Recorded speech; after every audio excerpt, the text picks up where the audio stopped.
아버지, 그냥 믿고 도장만 주세요. 여보, 내 도장은 내 인생을 위해 쓰기로 했어. 70평생 가족을 위해 살았던 한 남자. 하지만 그 가족이 그의 마지막 보루마저 노렸을 때, 과연 그는 어떤 선택을 했을까요?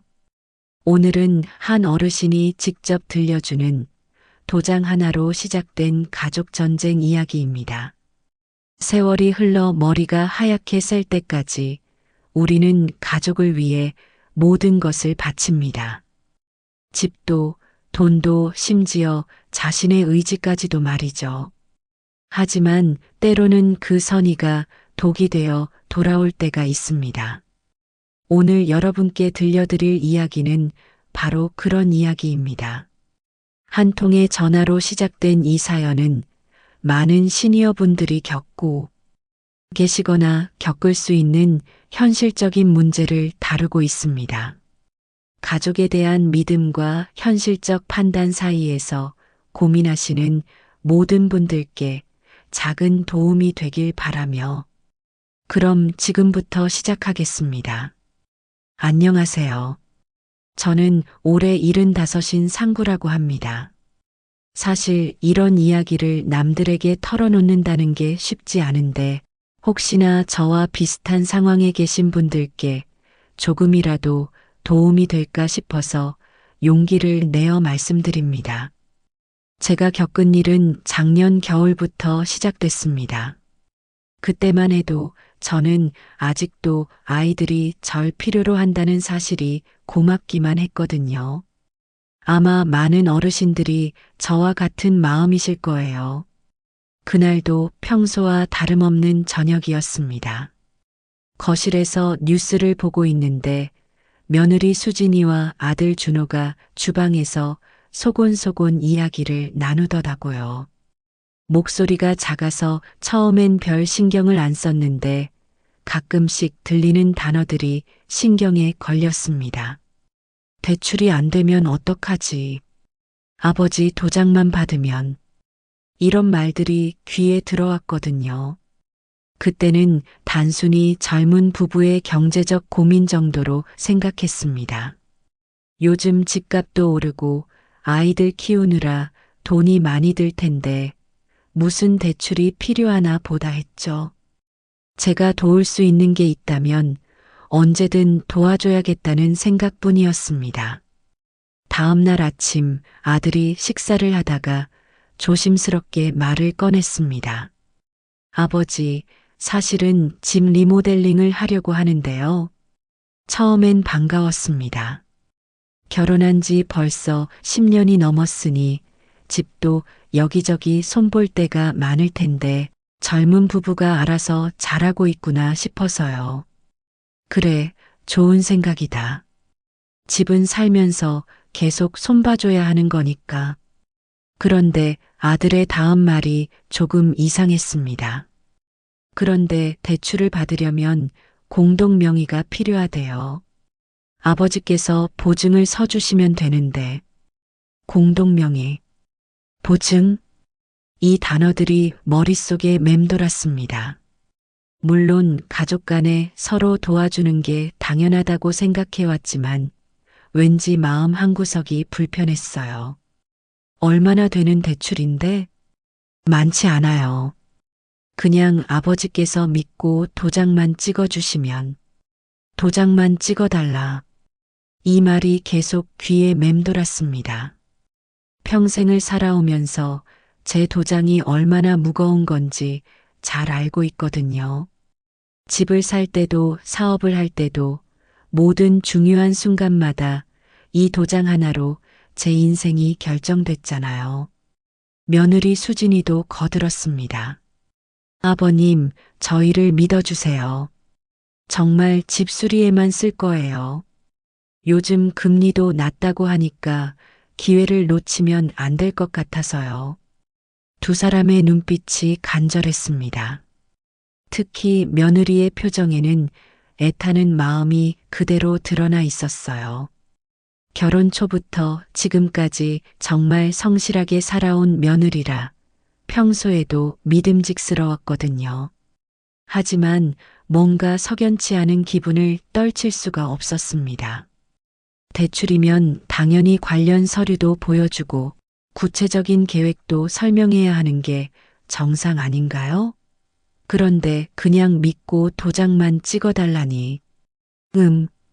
그래도 이런 일은 신중하게 해야 하지 않겠니?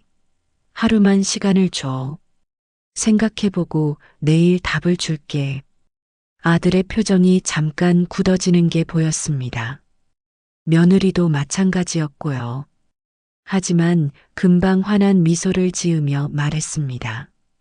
당연하죠, 아버지. 충분히 생각해 보세요. 그날 밤 잠이 오지 않았습니다. 가족을 위해서라면 뭐든 해줘야 한다는 마음과 뭔가 이상하다는 직감 사이에서 계속 고민했어요. 평생을 가족을 위해 살아왔는데 이런 것조차 망설이는 제가 너무 옹졸한 건 아닐까? 하지만 동시에 왜 구체적인 설명은 없이 무조건 믿으라고만 할까 하는 의문도 들었습니다. 그때는 몰랐어요. 이것이 제 인생에서 가장 중요한 순간 중 하나가 될 거라는 걸 말이죠. 단순히 도장 하나를 찍느냐 마느냐의 문제가 아니라 제 남은 인생을 어떻게 살 것인가의 문제였다는 거요. 아내가 세상을 떠나기 전 마지막으로 한 말이 떠올랐습니다. 당신, 이제 당신 뜻대로 살아. 평생 남을 위해서만 살았잖아. 그 말의 의미를 그때는 제대로 이해하지 못했는데 이제야 조금씩 알 것 같더라고요. 다음 날 아침 집안 분위기가 어딘지 어색했습니다. 아들과 며느리는 평소보다 일찍 나가더니 저녁 때까지 연락도 없었어요. 아마 제가 바로 도장을 찍어주지 않아서 서운했나 봅니다. 혼자 있으니 더 답답해서 평소처럼 동네 헌책방에 나갔습니다. 이곳은 제가 아내와 함께 자주 오던 곳이에요. 아내가 워낙 책을 좋아했거든요. 헌책방 문을 열고 들어가니 익숙한 책 냄새가 코끝을 스쳤습니다.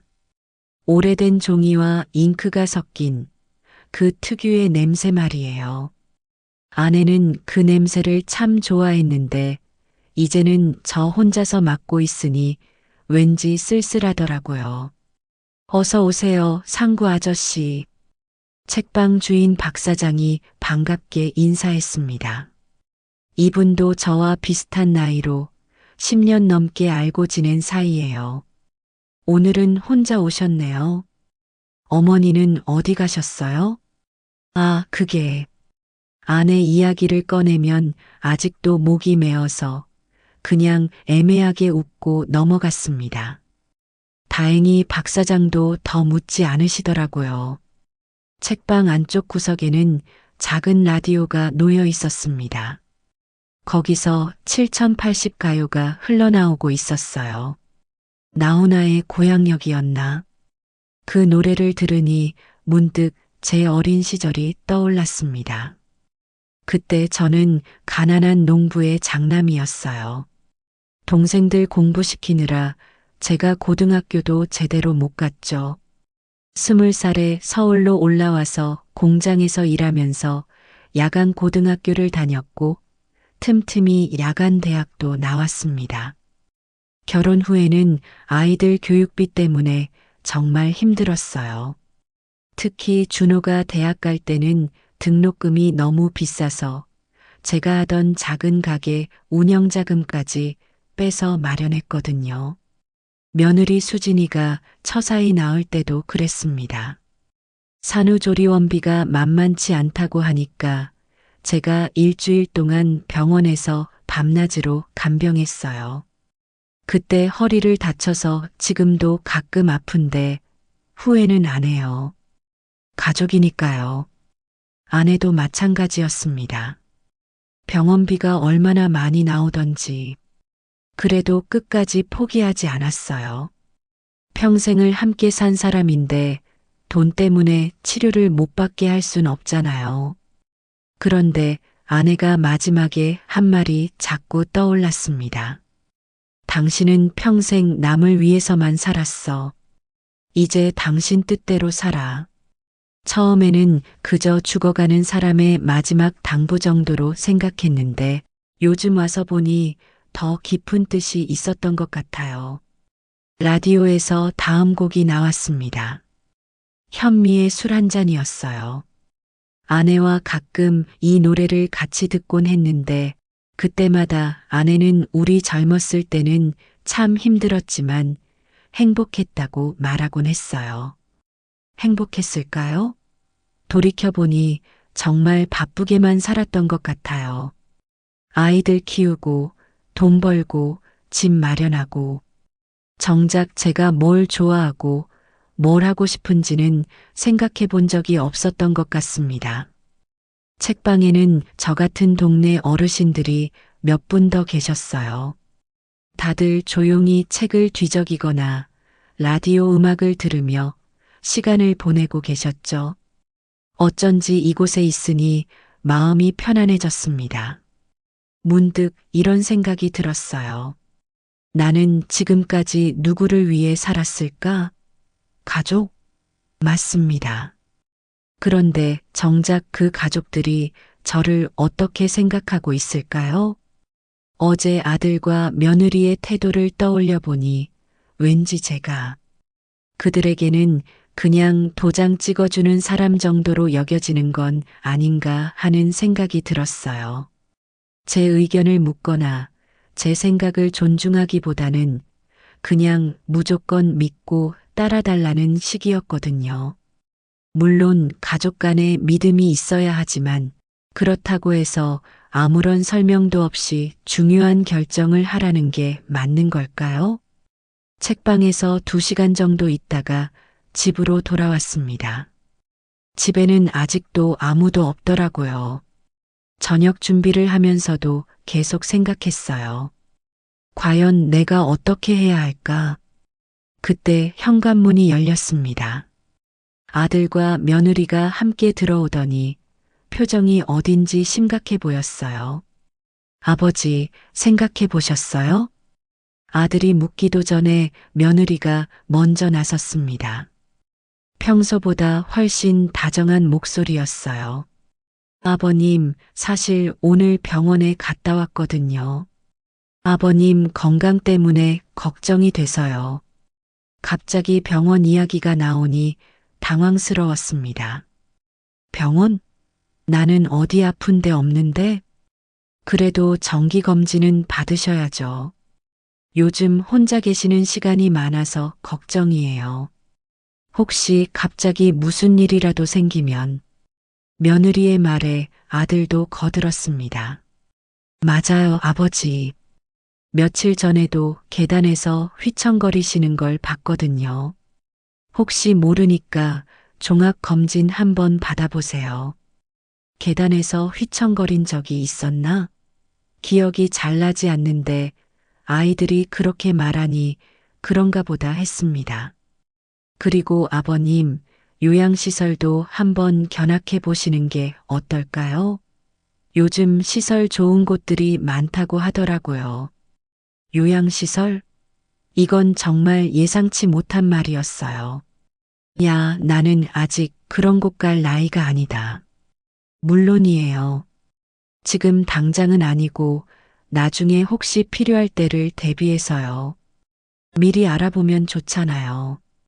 며느리의 설명은 그럴듯했지만 왠지 이상했어요. 어제까지만 해도 대출 이야기만 하더니 갑자기 제 건강과 요양시설 이야기가 나오다니. 그런데 이런 문제들을 처리하려면 서류가 필요해요. 아들이 가방에서 서류 뭉치를 꺼냈습니다. 상당히 두꺼운 서류였어요. 병원에서 진료받을 때나 은행에서 연금 업무 볼 때 매번 아버지께서 직접 가시기 어려우시잖아요. 그래서 위임장을 작성해 두시면 저희가 대신 처리할 수 있어서 편하실 거예요. 위임장. 또 다른 중요한 서류였습니다. 위임장이라. 네, 요즘 많은 분들이 하세요. 자녀에게 미리 위임해 두시면 나중에 몸이 불편하실 때 병원이나 은행 업무를 대신 처리할 수 있거든요. 며느리의 설명을 들으니 합리적으로 들렸습니다. 실제로 나이가 들면 이런저런 업무를 직접 처리하기 어려워지죠. 서류를 훑어보니 제목들이 복잡했어요. 포괄위임장, 금융업무 위임, 의료 업무 위임 등등. 법률 용어들이라서 정확한 의미를 파악하기 어려웠습니다. 이렇게 많은 서류가 다 필요한 거야? 네, 각각 목적이 달라요. 병원 업무용, 은행 업무용, 부동산 업무용. 미리 다 해두시면 나중에 편하실 거예요. 그런데 서류를 자세히 보니 포괄위임이라는 문구가 여러 번 나왔어요. 이게 뭘까 싶어서 물어봤습니다. 포괄위임이 뭔가? 아, 그건 전반적인 업무를 다 처리할 수 있다는 뜻이에요. 일일이 개별적으로 위임받기보다는 한 번에 포괄적으로 위임받으면 업무 처리가 훨씬 편하거든요. 아들의 설명은 그럴듯했지만 뭔가 찜찜한 느낌을 지울 수 없었어요. 포괄적으로 모든 업무를 위임한다는 게 제 모든 권한을 넘겨준다는 뜻 아닌가요? 이것도 하루 더 생각해 볼 수 있을까? 이번에는 아들과 며느리의 표정이 확실히 굳어졌습니다. 며느리가 먼저 말했어요. 아버님, 너무 신중하신 것도 좋지만 이런 건 빨리 처리하는 게 좋아요. 혹시 갑자기 응급 상황이 생기면 어떡해요? 그렇긴 하지만 아버지, 저희를 못 믿으시는 거예요? 아들이 서운한 표정으로 물었습니다. 이런 식으로 나오니 더 곤란했어요. 믿지 못해서가 아니라 너무 중요한 일이라서 신중하게 하고 싶다는 건데 못 믿는 게 아니라 이런 일은 원래 신중하게 하는 거 아니냐?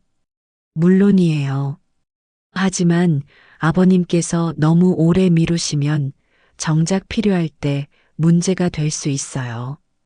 며느리의 말에는 어딘지 압박감이 느껴졌습니다.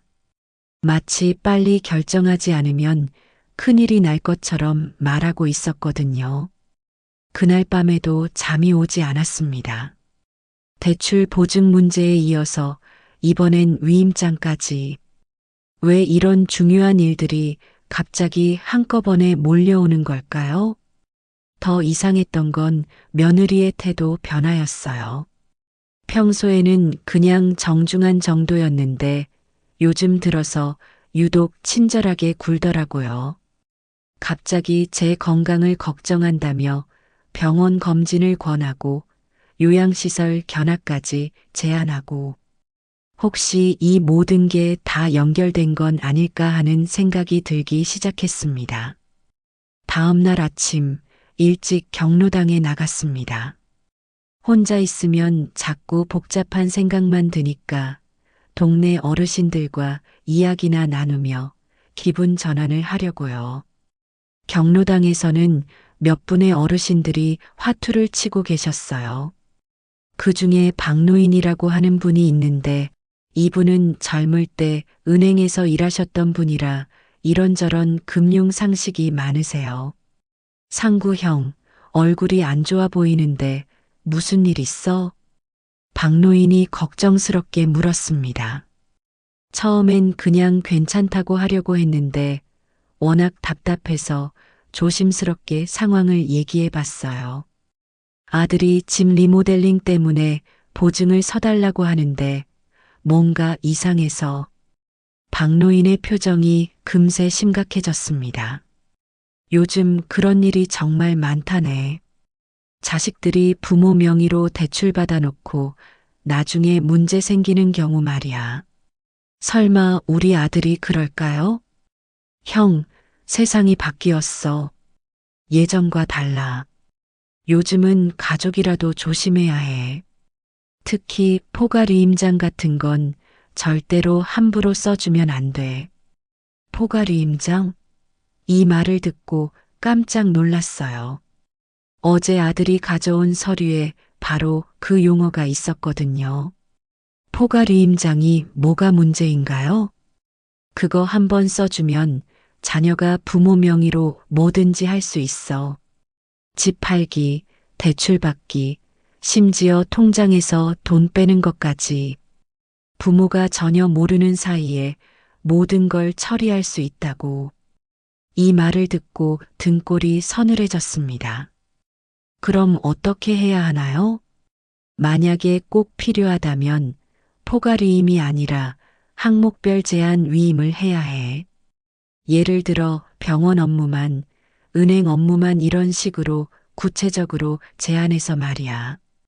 박노인의 조언을 들으니 어제의 상황이 다르게 보이기 시작했어요. 아들과 며느리가 왜 그렇게 빨리 서명하라고 재촉했는지, 왜 구체적인 설명 없이 무조건 믿으라고만 했는지. 형, 혹시 무료 법률 상담 받아볼 생각 없어? 주민센터에서 매주 화요일마다 변호사가 와서 상담해줘. 나도 전에 한번 가봤는데 도움 많이 됐어. 법률 상담이라. 생각해보니 이런 중요한 문제를 혼자 판단하기보다는 전문가의 조언을 들어보는 게 좋을 것 같았어요. 어떻게 신청하나요? 그냥 가면 돼. 선착순으로 받아줘. 집으로 돌아와서도 박노인의 말이 계속 머릿속을 맴돌았습니다. 특히 도장 한 번에 집 나간다는 말이.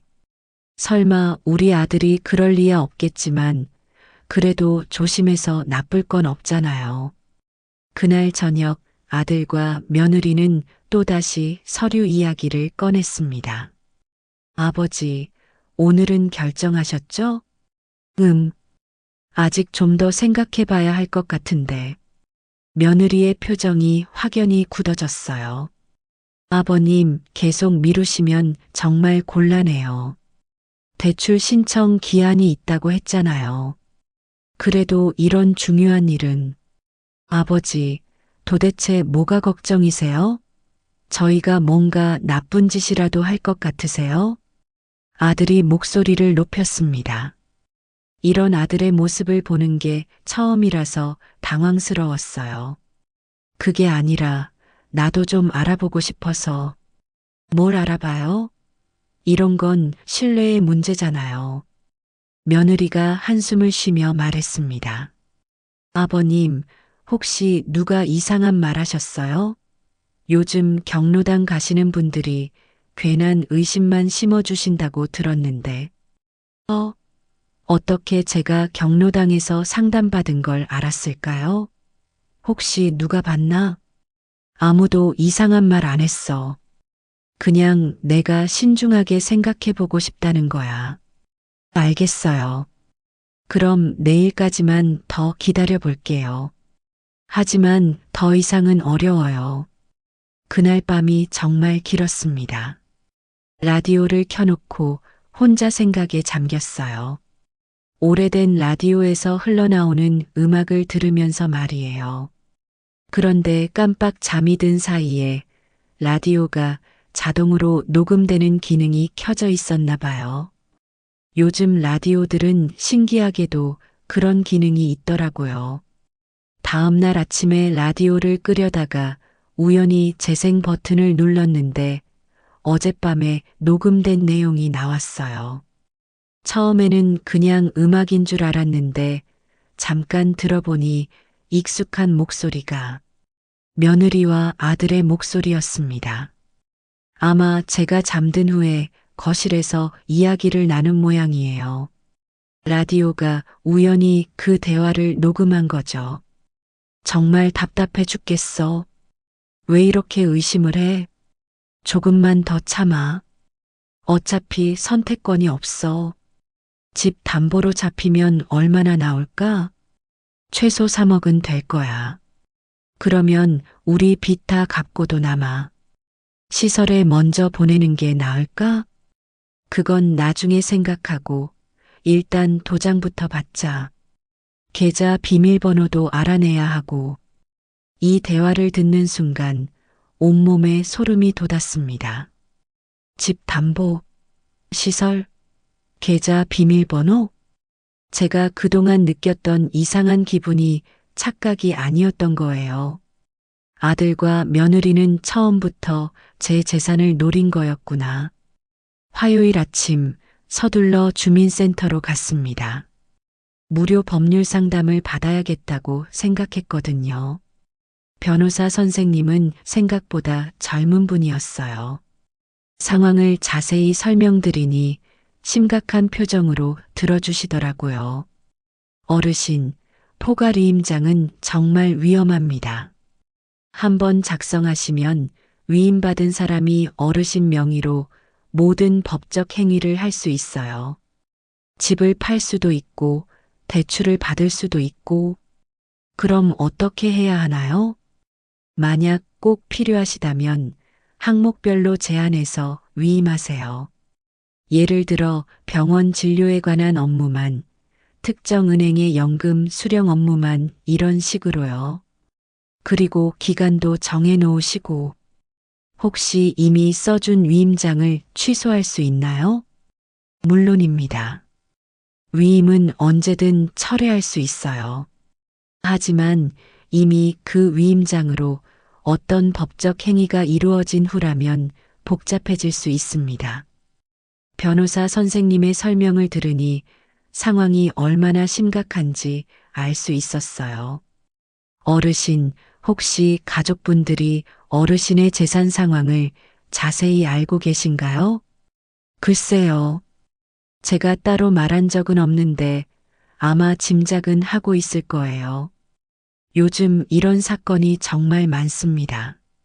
가족이라는 이유로 어르신들을 이용하는 경우 말이에요. 조심하셔야 합니다. 주민센터에서 나오는 길에 마음이 정말 복잡했어요. 아들과 며느리가 정말 저를 이용하려는 건지 아니면 제가 너무 의심하는 건지. 하지만 어젯밤에 들었던 녹음 내용을 생각하면 의심이 틀리지 않은 것 같았어요. 특히 집 담보로 잡히면 시설에 먼저 보내는 게 같은 말들. 이건 명백히 제 모르게 계획을 세우고 있다는 뜻이잖아요. 집에 돌아와서 곰곰 생각해 봤습니다. 이제 어떻게 해야 할까? 아들과 며느리를 직접 추궁할 수도 있겠지만 그러면 관계가 완전히 틀어질 게 뻔해요. 그렇다고 그냥 당할 수도 없고 그때 문득 아내의 마지막 말이 떠올랐습니다. 당신 뜻대로 살아. 맞아요.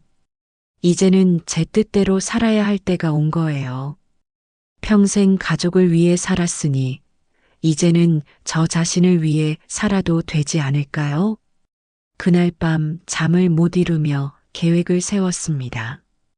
아들과 며느리의 계획을 막으려면 저도 준비를 해야 했어요. 먼저 제 재산 상황을 정확히 파악해야 했습니다. 집과 가게, 은행 예금, 그리고 매달 받는 연금까지. 생각해보니 제법 괜찮은 자산이 있더라고요. 특히 지금 살고 있는 집은 아내와 평생에 걸쳐 마련한 소중한 보금자리예요.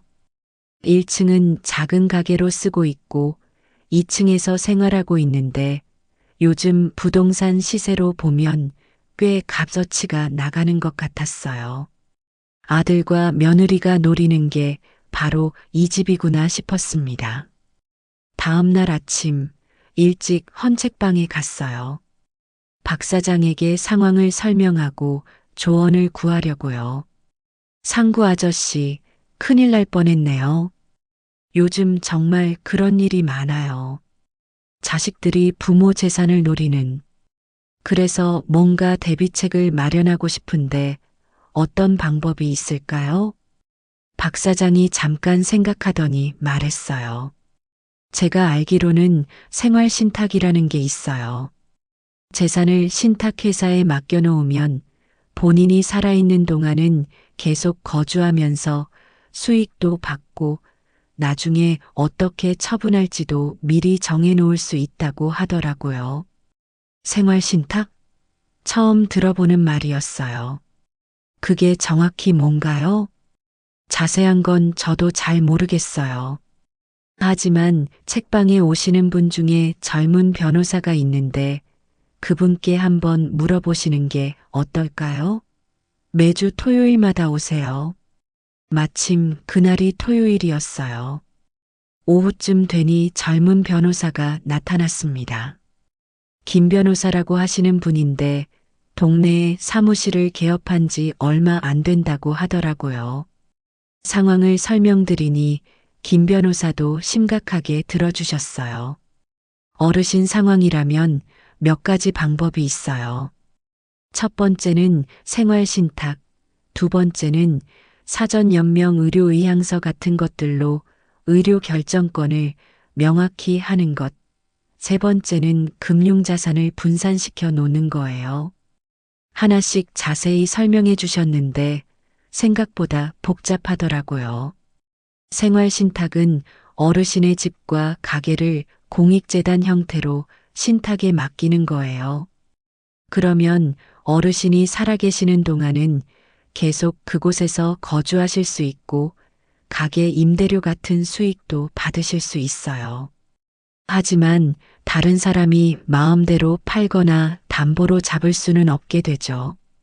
그럼 아들이 제 명의로 대출을 받을 수 없게 되는 건가요? 그렇죠. 신탁된 부동산은 신탁회사가 관리하니까 개인이 마음대로 처분할 수 없어요. 이 말을 듣고 가슴이 시원해졌어요. 바로 제가 원하던 방법이었거든요. 사전연명 의료의향서는 뭔가요? 나중에 의식을 잃거나 판단 능력을 잃었을 때 의료진이 어떻게 처치해야 할지 미리 정해놓는 거예요. 그리고 누가 의료 결정을 대신할지도 정할 수 있고요. 아, 그럼 누군가 저 모르게 병원이나 요양시설에 보낼 수 없게 되는 건가요? 정확히는 그런 결정을 할 수 있는 사람을 어르신이 직접 지정하는 거예요. 꼭 자녀일 필요는 없고 믿을 만한 다른 사람을 지정할 수도 있어요.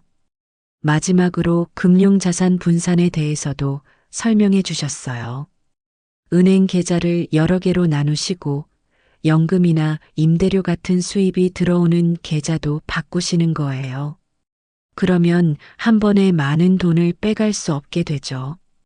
그런 일들을 다 어떻게 진행하나요? 저희 사무실에서 도와드릴 수 있어요. 어르신 상황을 보니 시급해 보이거든요.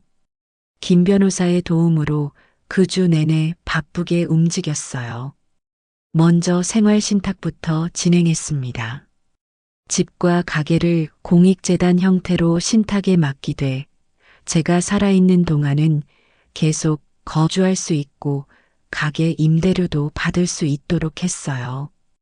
그리고 나중에 제가 세상을 떠나면 그 재산이 지역 도서관이나 복지시설 운영에 쓰이도록 지정했습니다.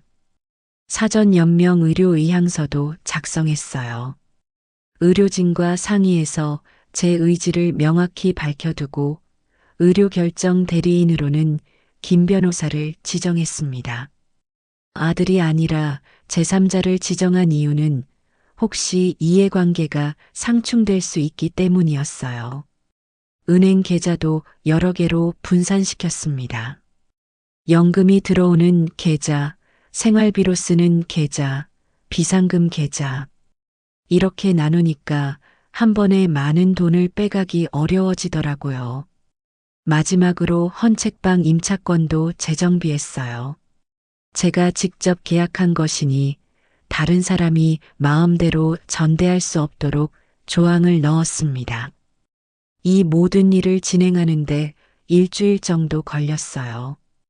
김 변호사가 꼼꼼히 검토해 주시고 어르신 뜻대로 모든 게 준비됐습니다라고 말씀해 주시더라고요. 그 말을 들으니 정말 마음이 놓였어요. 이제 누가 제 모르게 제 재산을 건드릴 수 없게 된 거니까요. 특히 생활신탁 설정이 완료됐을 때는 정말 후련했습니다. 이제 아들이 아무리 대출을 받으려고 해도 제 집을 담보로 잡을 수 없게 된 거거든요. 그런데 한편으로는 마음이 아프기도 했어요. 내가 낳아 기른 아들을 상대로 이런 방어막을 쳐야 한다는 게 정말 세상이 많이 바뀌었구나 하는 생각이 들었습니다. 하지만 아내의 마지막 말을 떠올리면 이게 맞는 선택이라는 생각이 들었어요. 당신 뜻대로 살라고 했으니까 이제는 정말 제 뜻대로 사는 거죠.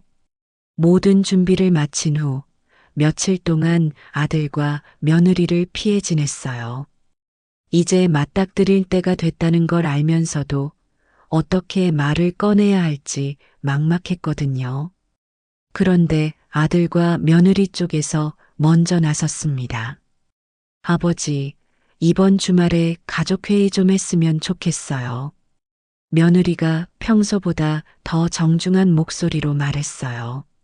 하지만 표정은 어딘지 딱딱했습니다. 가족회의? 네, 앞으로 아버님 일들을 어떻게 처리할지 정리해야 할 것 같아서요.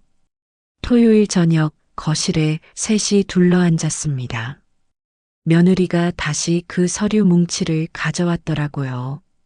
아버님, 더 이상 미룰 수 없을 것 같아요. 오늘 결정해 주세요. 목소리에 강압적인 느낌이 있었어요. 평소에 정중한 며느리와는 전혀 다른 모습이었습니다. 아들도 마찬가지였어요. 아버지, 저희도 참을 만큼 참았어요. 계속 이런 식으로 의심하시면서 미루시면 안 돼요. 의심? 그렇잖아요. 저희가 뭔가 나쁜 짓을 할 거라고 생각하시는 거 아니에요? 이제는 숨길 필요가 없다고 생각했는지 둘 다 본색을 드러내기 시작했어요. 좋다. 저도 마음을 정했습니다. 위임장도 써주고 보증도 서주마. 아들과 며느리의 얼굴이 환해졌어요. 정말이에요? 응. 대신 조건이 있다. 조건이요? 포괄이임이 아니라 항목별로 제한해서 하자. 병원 업무, 은행 업무 이런 식으로 구체적으로 정해서 며느리의 표정이 굳어지기 시작했어요. 그게 무슨 포괄이임이 훨씬 편한데요. 편한 게 중요한 게 아니라 정확한 게 중요하지 않나? 아버지, 저희를 못 믿으시는 거예요? 못 믿는 게 아니라 서로 명확하게 하자는 거다. 그리고 집 담보나 소유권 이전 같은 건 제외하고.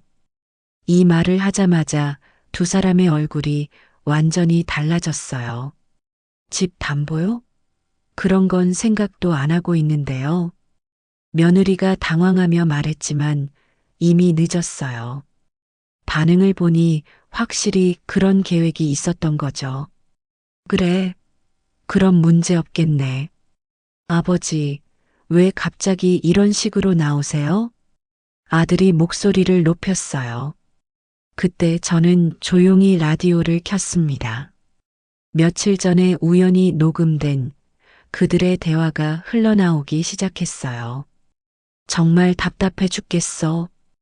왜 이렇게 의심을 해? 조금만 더 참아. 어차피 선택권이 없어. 집 담보로 잡히면 얼마나 나올까? 아들과 며느리의 얼굴이 새파래졌어요. 자신들의 목소리가 라디오에서 나오고 있으니까요. 아버지, 이건 뭐예요? 너희들이 며칠 전에 한 대화야. 도청하신 거예요? 도청이 아니라 우연히 녹음됐어. 라디오 녹음 기능 때문에. 며느리가 얼굴이 빨개지며 소리쳤어요. 그럼 처음부터 저희를 의심하고 있었던 거네요. 의심한 게 아니라 조심한 거다. 그리고 의심이 맞았잖아. 아버지, 저희가 뭘 잘못했다고 이런 식으로 나오세요? 아들이 화를 내며 일어섰어요.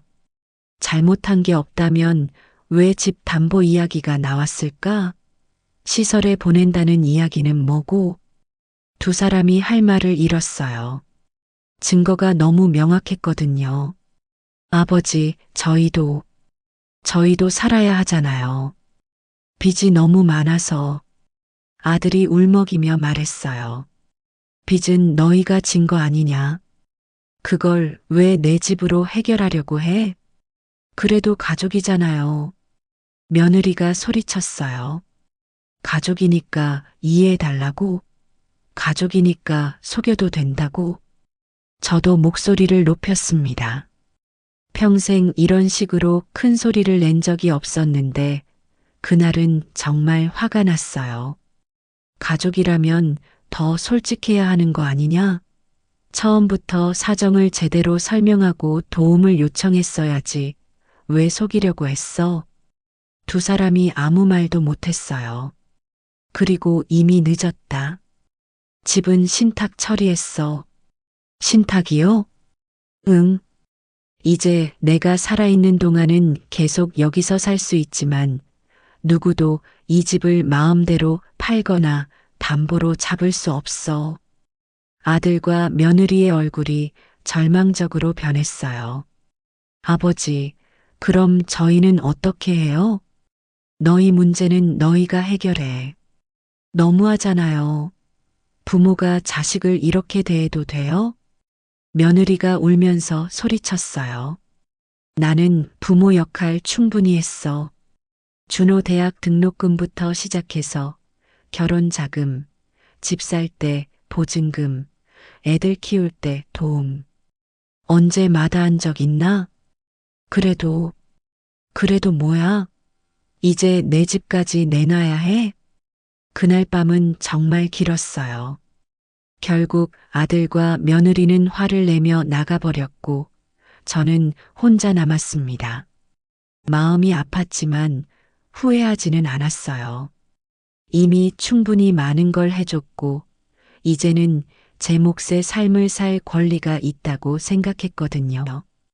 그 사건 이후 며칠 동안 아들과 며느리로부터 아무 연락이 없었어요. 화가 나서 연락을 끊은 거겠지만 저도 먼저 연락할 생각은 없었습니다. 그런데 일주일 후에 며느리가 다시 나타났어요. 이번에는 아들 없이 혼자 왔더라고요. 아버님, 죄송해요. 처음에는 사과하는 줄 알았어요. 저희가 너무 성급했나 봐요. 하지만 정말 절박한 상황이에요. 무슨 소리야? 빚쟁이들이 계속 연락 와요. 이번 달 안에 돈을 못 구하면 정말 큰일이 나요. 그래도 여전히 돈 이야기더라고요. 그래서 어쩌자는 거야? 아버님께서 신탁 처리하신 건 알아요. 하지만 다른 방법도 있잖아요. 다른 방법? 연금을 담보로 대출받는다든지 아니면 아버님 명의로 신용대출을 받는다든지. 아직도 포기하지 않았더라고요. 수진아, 그만해. 아버님, 저희가 이런 식으로 나올 줄 알면서 왜 그렇게 하셨어요? 어떻게 나온다는 거야? 이번 주 안에 안 되면 저희도 방법을 찾아야 해요. 협박처럼 들렸어요. 무슨 뜻인지 정확히 말해봐. 아버님이 이상하시다고 신고할 수도 있어요. 치매 같은. 그러면 성년후견인 제도로. 이 말을 듣고 온몸에 소름이 돋았습니다. 성년후견인이 되면 제 모든 재산을 관리할 수 있게 되거든요. 야, 너 지금 뭔 소리를 하는 거야? 저희도 살고 싶어요. 아버님만 편하게 사실 생각이세요? 며느리가 본색을 완전히 드러냈어요. 나가. 아버님, 당장 나가. 다시는 이 집에 얼씬거리지 마. 며느리가 나간 후 정말 무서웠어요. 성년후견인 제도를 악용해서 저를 이용하려고 한다니. 세상에 이런 일이 다 있나 싶었습니다. 그날 밤 잠이 오지 않아서 라디오를 켜놓고 있었어요. 밤 늦은 시간이라 조용한 음악이 흘러나왔습니다. 그때 핸드폰에 문자 메시지가 왔어요. 김 변호사로부터였습니다. 어르신, 생활신탁 설정 등기 완료됐습니다. 이제 안전하십니다. 이 문자를 보고 정말 안도했어요. 이제 정말로 제 재산을 지켜낸 거구나 싶었습니다. 라디오를 끄려다가 문득 아내 사진을 바라봤어요. 거실 한쪽에 놓인 작은 액자 속에서 아내가 환하게 웃고 있더라고요. 여보, 내 도장은 내 인생을 위해 쓰기로 했어. 혼자 중얼거렸어요. 아내가 들을 수 있을까 싶어서요. 평생 남을 위해 살았으니까 이제는 내 뜻대로 살아볼게. 당신이 그러라고 했잖아. 그날 밤은 정말 깊이 잤어요. 오랜만에 마음 편히 잘 수 있었거든요. 그 일이 있고 나서 석 달이 지났습니다. 처음 한 달 정도는 정말 조용했어요. 아들과 며느리로부터 아무 연락도 없었고, 저도 먼저 연락하지 않았습니다. 서로 화가 나서 그런 거겠지만, 저는 이미 마음을 정한 상태였거든요. 그동안 제가 뭘 했냐면, 헌책방을 조금씩 새롭게 꾸몄어요. 박 사장과 상의해서 작은 낭독회를 열기 시작했습니다.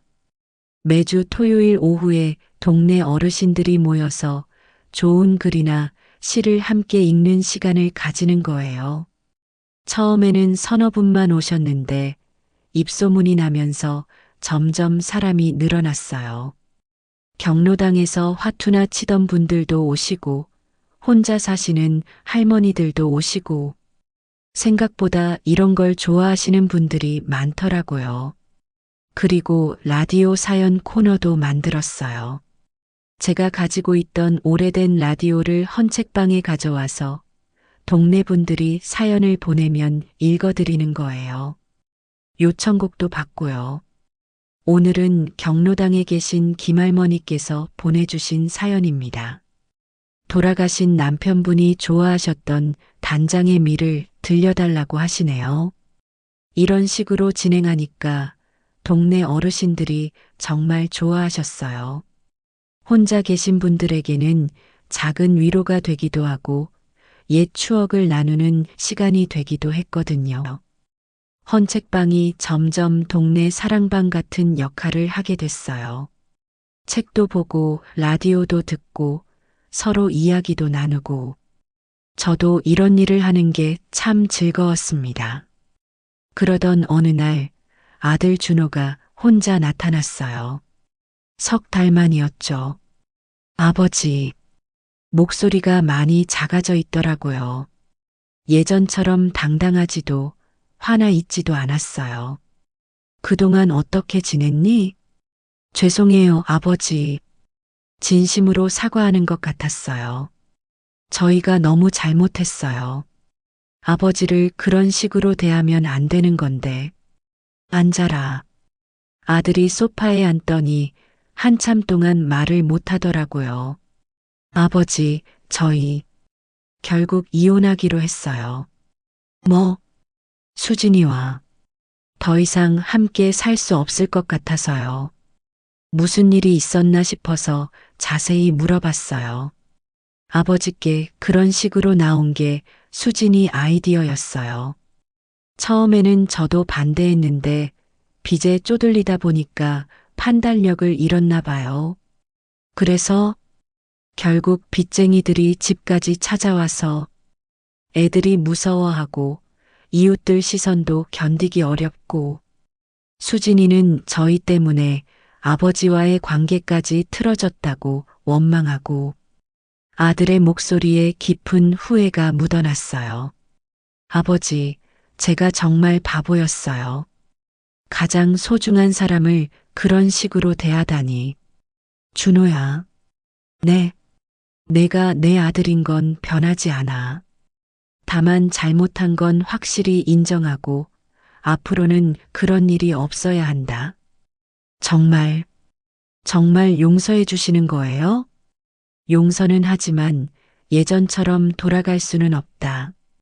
이제 너는 너 인생을 살고 나는 내 인생을 살아야 해. 아들이 고개를 끄덕였어요. 아버지가 하고 계신 일 들었어요.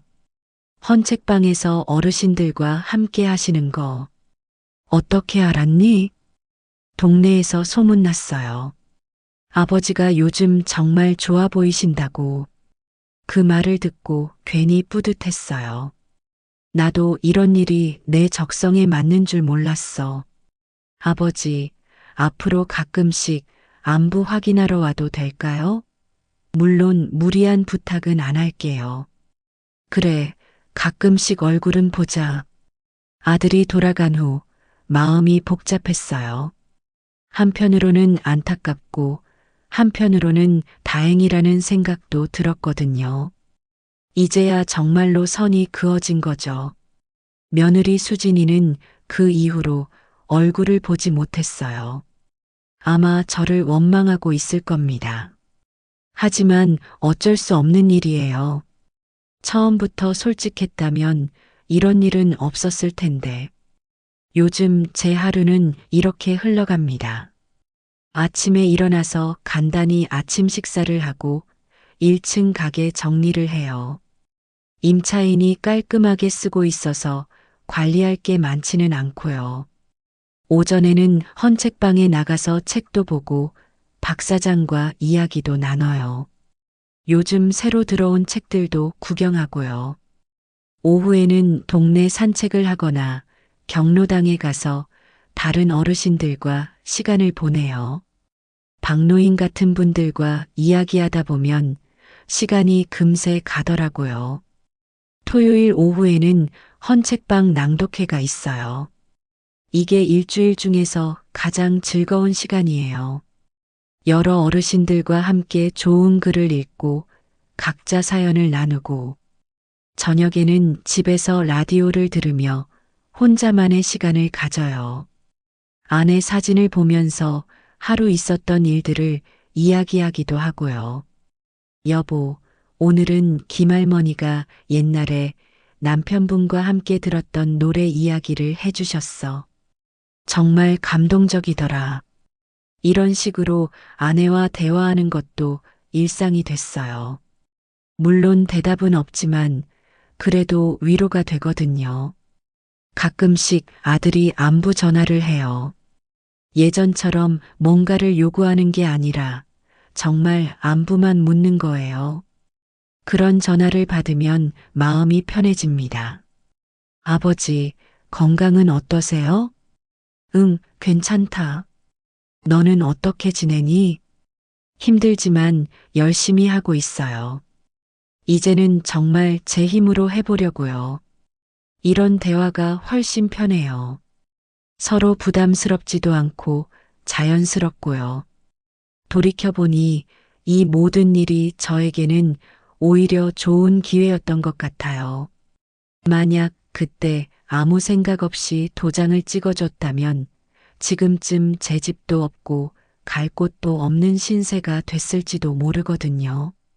그리고 지금처럼 제가 진짜 하고 싶은 일을 찾을 기회도 없었을 거고요. 헌책방에서 어르신들과 함께하는 시간이 이렇게 즐거운 줄 몰랐어요. 다들 저와 비슷한 나이라서 공감대도 많고 서로 위로도 되고 특히 라디오 사연 코너는 정말 보람 있어요. 혼자 계신 분들이 사연을 보내주시면 제가 직접 읽어드리거든요. 그럴 때마다 감사하다, 위로가 된다고 말씀해 주시는데 저도 덕분에 행복합니다. 어제는 이런 사연이 왔어요. 상구 어르신께 저는 혼자 사는 75세 할머니입니다. 매주 토요일 낭독회 시간이 일주일 중 가장 기다려지는 시간이에요. 어르신께서 읽어주시는 글을 들으면서 옛 추억도 떠오르고 마음도 따뜻해집니다. 오늘은 제가 좋아하는 시 한 편을 들려주세요. 이런 사연을 받으면 정말 뿌듯해요. 제가 누군가에게 작은 위로가 되고 있다는 생각이 들거든요. 며칠 전에는 김 변호사가 헌책방에 왔어요. 제가 하고 있는 일들을 보더니 정말 잘하고 있다고 칭찬해 주시더라고요. 어르신, 정말 멋진 일 하고 계시네요. 이런 게 진짜 지역사회를 위한 일이죠. 고맙습니다. 덕분에 제 인생이 달라졌어요. 어르신께서 용기 있는 선택을 하셔서 가능한 일이에요. 그때 문득 깨달았어요. 제가 그때 내린 결정이 얼마나 중요한 순간이었는지를요. 만약 그때 아무 생각 없이 가족들 말에 따라 도장을 찍어줬다면 지금 이런 삶은 불가능했을 거예요. 제 의지와 상관없이 어딘가 시설에 들어가 있거나 아니면 거리로 내몰렸을지도 모르고요. 하지만 제가 용기를 내서 아니다라고 말했기 때문에 지금 이렇게 제가 원하는 방식으로 살 수 있게 된 거죠. 물론 가족과의 관계가 예전 같지 않은 것은 아쉬워요. 특히 손자들과 멀어진 것이 가장 속상하고요. 하지만 어쩔 수 없는 일이에요. 저도 제 인생을 살 권리가 있으니까요. 요즘 자주 생각하는 것은 나이 들어서 가장 먼저 지켜야 할 것이 뭔가 하는 문제예요. 많은 어르신들이 체면을 지키려고 노력하세요. 자식들 앞에서 권위를 잃지 않으려고, 경제적으로 의존적인 모습을 보이지 않으려고. 하지만 저는 생각이 달라졌어요.